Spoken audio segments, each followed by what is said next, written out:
ಎಲ್ಲರಿಗೂ ನಮಸ್ಕಾರ.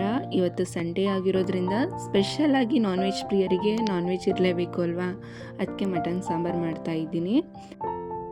ಫಸ್ಟು ಜಾರ್ಗೆ 1 ಗೆಂಡೆ ಬೆಳ್ಳುಳ್ಳಿ, ಅರ್ಧ ಶುಂಠಿ, 3 ಈರುಳ್ಳಿ ಮತ್ತು 1 ಹಿಡಿಯಷ್ಟು ಸಾಂಬಾರು ಸೊಪ್ಪು ಹಾಕಿ ಅದನ್ನು ಫುಲ್ಲು ಪೇಸ್ಟ್ ಮಾಡಬೇಕು. ಸೊ ಪೇಸ್ಟ್ ಆಗಿದೆ. ನೆಕ್ಸ್ಟ್ ಕುಕ್ಕರ್ಗೆ 4 ಸ್ಪೂನ್ ಆಯಿಲ್ ಹಾಕಿ ನಂತರ ಗ್ರೈಂಡ್ ಮಾಡ್ಕೊಂಡಿರೋ ಪೇಸ್ಟ್ನ ಹಾಕಬೇಕು. ಸೊ ಅದಾದ ನಂತರ ಅಡುಗೆ ಅರಿಶಿನ ಮತ್ತು 1 ಸ್ಪೂನ್ ಸಾಲ್ಟ್ ಹಾಕಿ ಫುಲ್ ಮಿಕ್ಸ್ ಮಾಡಿ ತೊಳೆದಿರುವಂತಹ ಮಟನ್ನ ಹಾಕಿ ಫುಲ್ ಮಿಕ್ಸ್ ಮಾಡಬೇಕಾಗುತ್ತೆ. ಮಿಕ್ಸ್ ಮಾಡಿದ ನಂತರ ಅದೆಲ್ಲ ನೀರು ಬಿಟ್ಕೊಳ್ಳುತ್ತೆ.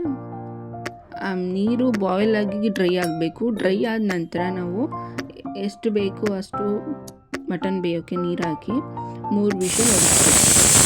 3 ಅಥವಾ 4 ವಿಷಲ್ ಹೊಡಿಸಿ ನೆಕ್ಸ್ಟ್ ಅದು ವಿಷಲ್ ಆಗೋವರೆಗೂ ನಾವೀಗ ಮಸಾಲೆನ ರೆಡಿ ಮಾಡ್ಕೊಳ್ಳೋಣ. 1 ಕಪ್ ಕಾಯಿ, ಅರ್ಧ ಟೊಮೊಟೊ ಮತ್ತು 1 ಚಕ್ಕೆ, 4 ಲವಂಗ ಹಾಕಬೇಕು. ಮನೆಯಲ್ಲೇ ಮಾಡ್ಕೊಂಡಿರುವಂತಹ ಮಟನ್ ಸಾಂಬಾರು ಪುಡಿ ಇತ್ತು, ಅದನ್ನೇ ಹಾಕ್ತಾಯಿದ್ದೀನಿ.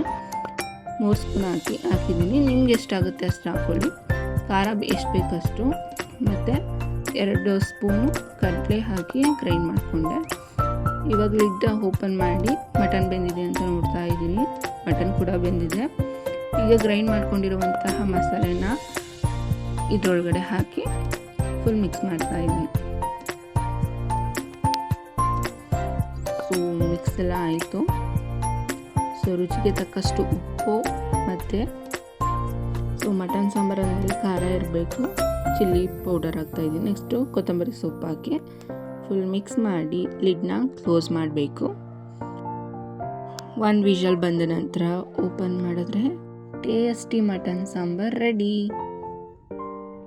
ಸೊ ಇದು ಬೇಗನೂ ಆಗುತ್ತೆ. ನೀವು ಒಂದ್ಸಲಿ ಟ್ರೈ ಮಾಡಿ. Thank you.